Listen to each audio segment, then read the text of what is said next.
നമ്മളെല്ലാവരും സ്റ്റോയിസിസത്തെക്കുറിച്ച് കേട്ടിട്ടുണ്ട്. ഞാനും വായിച്ചിട്ടുണ്ട്. എനിക്കിഷ്ടമാണ്. ഒരു പരിധിവരെ ഞാനത് ഫോളോ ചെയ്യുന്നുമുണ്ട്.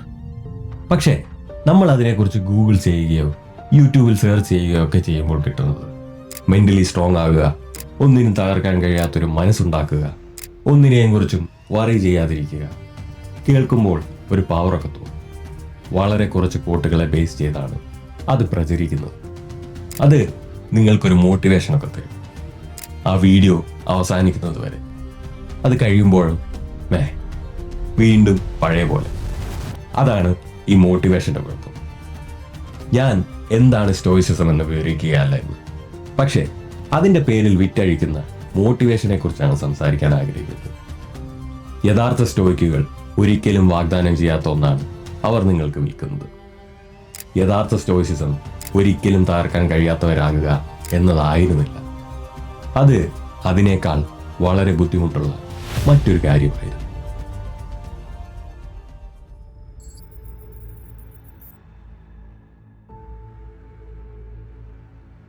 മാർക്കസ് അറേലിയസ് റോമ സാമ്രാജ്യത്തിലെ ഏറ്റവും അധികാരമുള്ള ചക്രവർത്തിയായിരുന്നു. അധികാരം, സൈനിക ശക്തി, സ്റ്റാറ്റസ്, സമ്പത്ത്, ഒരു മനുഷ്യൻ ആഗ്രഹിക്കാൻ കഴിയുന്ന എല്ലാ അഡ്വാൻറ്റേജുകളും അയാൾക്കുണ്ടായിരുന്നു. എന്നിട്ടും സ്വന്തം ഡയറിയിൽ അയാൾ രഹസ്യമായി കുറിച്ചിട്ടത് തൻ്റെ കുറവുകളെക്കുറിച്ചായിരുന്നു.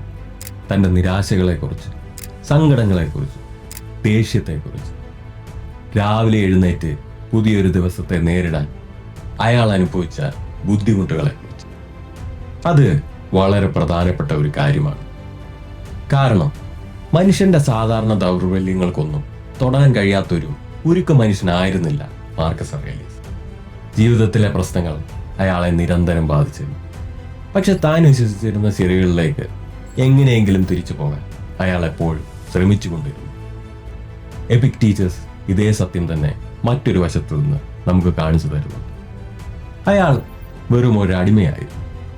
ഒന്നിനും കഴിയാത്ത ഒരു നിസ്സഹായാവസ്ഥ എന്താണെന്നും യഥാർത്ഥ അപമാനം എന്താണെന്നും ഒരു മനുഷ്യന്റെ പരിമിതികൾ എന്താണെന്നും അയാൾക്ക് നന്നായി അറിയാമായിരുന്നു. തനിക്ക് എന്തിനേയും നേരിടാം എന്നതുകൊണ്ടായിരുന്നില്ല അയാൾ സ്റ്റോയിസിസത്തിലേക്ക് എത്തിയത്. മറിച്ച് മറ്റാർക്കും പൂർണ്ണമായി പിടിച്ചെടുക്കാൻ കഴിയാത്ത ഒരേ ഒരിടം അത് മാത്രമായിരുന്നതുകൊണ്ടാണ്, അയാളുടെ സ്വന്തം മനസ്സ്. ഇവിടെയാണ് ആളുകൾക്ക് തെറ്റുപറ്റുന്നത്. സ്റ്റോയിക്കുകൾ എന്ന് പറയുന്നത് വികാരങ്ങളൊന്നുമില്ലാതെ ജീവിച്ച മനുഷ്യരായിരുന്നില്ല. അവർ എല്ലാം കൃത്യമായി ഫീൽ ചെയ്തവരായിരുന്നു.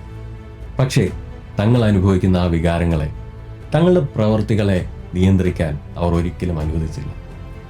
അത് തികച്ചും വ്യത്യസ്തമായ ഒരു കാര്യമാണ്.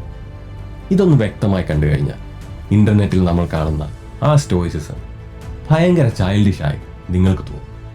കാരണം അത് കെട്ടിപ്പടുത്തിരിക്കുന്നത് ധൈര്യത്തിന് മുകളിലല്ല, മറിച്ച് വെറും ഒരു ഫാന്റസിക്ക് മുകളിലാണ്.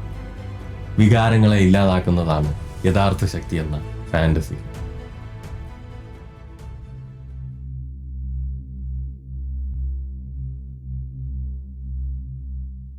സ്റ്റോയിക്കുകൾക്ക് വളരെ പ്രധാനപ്പെട്ട ഒരു കാഴ്ചപ്പാടുണ്ടായിരുന്നു. അത് മിക്ക ആളുകളും വിചാരിക്കുന്നത് പോലെയുള്ള ഒന്നായിരുന്നില്ല. നിങ്ങളുടെ കൺട്രോളിൽ നിൽക്കുന്ന ചില കാര്യങ്ങളുണ്ട്. നിങ്ങളുടെ ശ്രദ്ധ, നിങ്ങളുടെ മൂല്യങ്ങൾ, നിങ്ങളുടെ തീരുമാനങ്ങൾ, നിങ്ങളുടെ പ്രതികരണങ്ങൾ. അതുപോലെ നിങ്ങളുടെ കൺട്രോളിലല്ലാത്ത കാര്യങ്ങളുമുണ്ട്. മറ്റുള്ളവർ നിങ്ങളെക്കുറിച്ച് എന്ത് ചിന്തിക്കുന്നു എന്നത്, നിങ്ങൾക്ക് എന്ത് സംഭവിക്കുന്നു എന്നത്, മറ്റുള്ളവരുടെ പെരുമാറ്റം, റിസൾട്ടുകൾ, കഴിഞ്ഞുപോയ കാലം, വരാനിരിക്കുന്ന ഭാവി. നിങ്ങളുടെ കൺട്രോളിലല്ലാത്ത കാര്യങ്ങൾ നിങ്ങളെ ബാധിക്കില്ല എന്ന് സ്റ്റോയിക്കുകൾ ഒരിക്കലും പറഞ്ഞിട്ടില്ല. അവർ പറഞ്ഞത് ആ കാര്യങ്ങളെ നിങ്ങളുടെ ഐഡന്റിറ്റിയുമായി കൂട്ടിക്കുഴയ്ക്കുന്നത് നിങ്ങൾ അവസാനിപ്പിക്കണം എന്നതാണ്. അതാണ് ഇതിലെ ഏറ്റവും പ്രധാനപ്പെട്ട കാര്യം.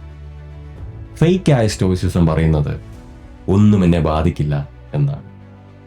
യഥാർത്ഥ സ്റ്റോയിസിസം പറയുന്നത് പല കാര്യങ്ങളും എന്നെ ബാധിച്ചേക്കാം, പക്ഷേ എന്നെ ബാധിക്കുന്ന ആ കാര്യങ്ങളല്ല ഞാൻ. മാർക്കസിന് അപ്പോഴും ദേഷ്യം വന്നിരുന്നു.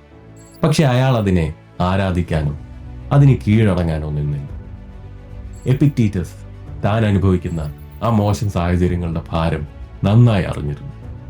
പക്ഷെ ആ സാഹചര്യങ്ങളെ തൻ്റെ ഐഡന്റിറ്റിയായി മാറാൻ അയാൾ അനുവദിച്ചില്ല.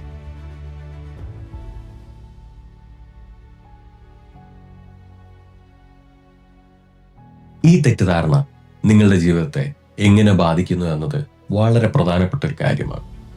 ഇപ്പോൾ ഒന്നും എന്നെ ബാധിക്കാറില്ല എന്ന് പറയുകയും ആരോടും വലിയ സ്നേഹമോ വികാരങ്ങളോ കാണിക്കാതിരിക്കുകയും ചെയ്യുന്ന ഒരാൾ സത്യത്തിൽ ഫോളോ ചെയ്യുന്നത് സ്റ്റോയിസിസം അല്ല. അതൊരു ഫിലോസഫിയുടെ ലേബൽ ഒട്ടിച്ചു വെച്ച വെറും ഒരു ഒളിച്ചോട്ടം മാത്രമാണ്. കാരണം ഒന്നും ഫീൽ ചെയ്യാത്ത ഈ ഒരു മരവിപ്പിനെ നിങ്ങൾ സ്റ്റോയിസിസമായി തെറ്റിദ്ധരിക്കും തോറും നിങ്ങൾ ആളുകളിൽ നിന്നും കൂടുതലാകലും ആരുമായും ഒരടുപ്പവും ഇല്ലാതാകും. നിങ്ങളുടെ ആ ഒരു പച്ചയായ സ്വഭാവം നഷ്ടപ്പെടും. നിങ്ങളുടെ റിയൽ അല്ലാതായി മാറും. പുറമേ നിന്ന് നോക്കുമ്പോൾ നിങ്ങൾക്ക് സങ്കടങ്ങളൊന്നുമില്ല എന്ന് മറ്റുള്ളവർക്ക് തോന്നിയേക്കാം.